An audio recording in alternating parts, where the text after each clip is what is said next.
Rindu Gus Dur.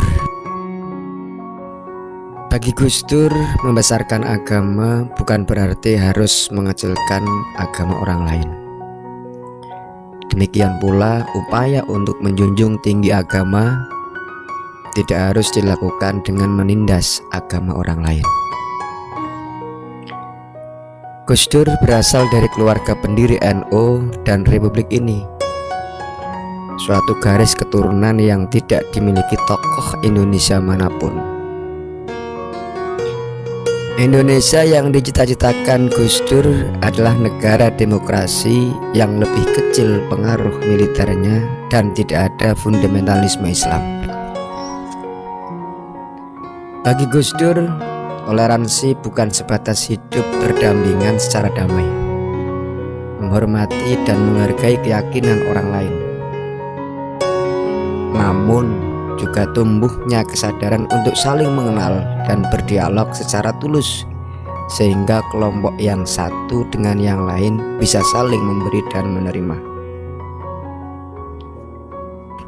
Awal kemunculannya Gus Dur sebagai kiai muda, intelektual, budayawan, pendekar demokrasi, begawan politik, pejuang kemanusiaan, guru bangsa. Beliau adalah permata yang dimiliki bangsa ini. Gus Dur kerap dipahami sebagai sosok misterius, tak terduga, weruh sadurunge winarah. Tetapi bagi yang sinis dan tidak sepaham, Gus Dur diposisikan sebagai orang yang suka memotong jalan orang, mengobrak-abrik kemapanan, ngawur, dan oportunis. Bahkan tidak bisa diteladani dalam hal akidah keislamannya. Warisannya yang paling agung adalah pemikiran, kepribadian, dan terobosan-terobosan besar untuk bangsa dan negara. Menurut Kiai Haji Khalil Bisri, pemikiran Gus Dur berangkat dari keinginan untuk menunjukkan bahwa ajaran Aswaja yang dipertahankan kalangan kiai pesantren dengan kitab kuning sebagai muqarrarnya masih sangat relevan sebagai pijakan kehidupan bermasyarakat di dunia modern. Sedangkan menurut Kiai Haji Muntaha Al-Hafidh Wonosobo, Gus Dur adalah jembatan NU menuju masa depan. Bagi Gus Dur dan ahli fikih yang lain, formalisasi syariat bukan hanya akan merugikan bangsa yang majemuk secara keseluruhan, tetapi juga merugikan umat Islam sendiri. Menurut Gus Dur, Islam datang bukan untuk mengubah budaya leluhur kita jadi budaya Arab, bukan untuk aku jadi ana, sampean jadi antum, sedulur jadi akhi. Kita pertahankan milik kita. Kita harus serap ajarannya, bukan budaya Arabnya.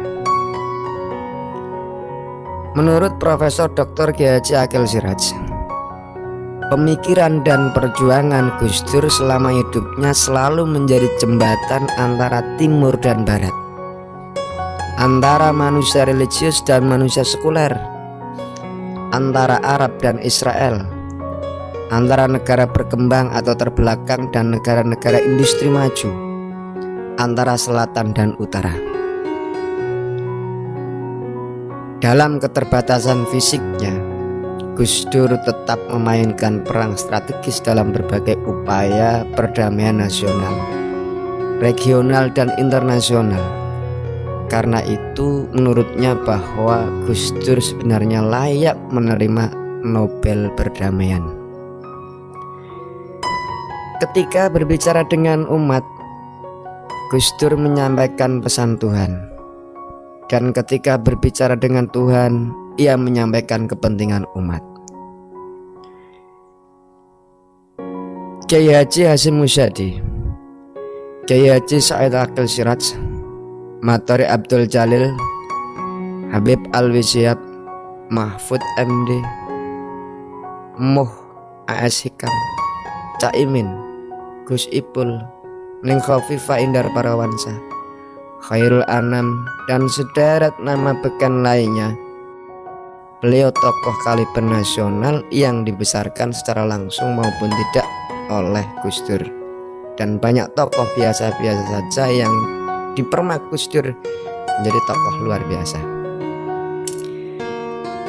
Kita hanya bisa menjadi bangsa yang kokoh kalau umat agama-agama yang berbeda saling mengerti satu sama lain, bukan sekedar saling menghormati. Gus Dur telah mengajarkan kepada kita persaudaraan kemanusiaan, melampaui persaudaraan atas dasar agama, suku maupun kebangsaan. Bagi Gus Dur, kiainya umat beragama, pendekar demokrasi, pengusung pluralis yang berjiwa humanis. Lahul Fatihah.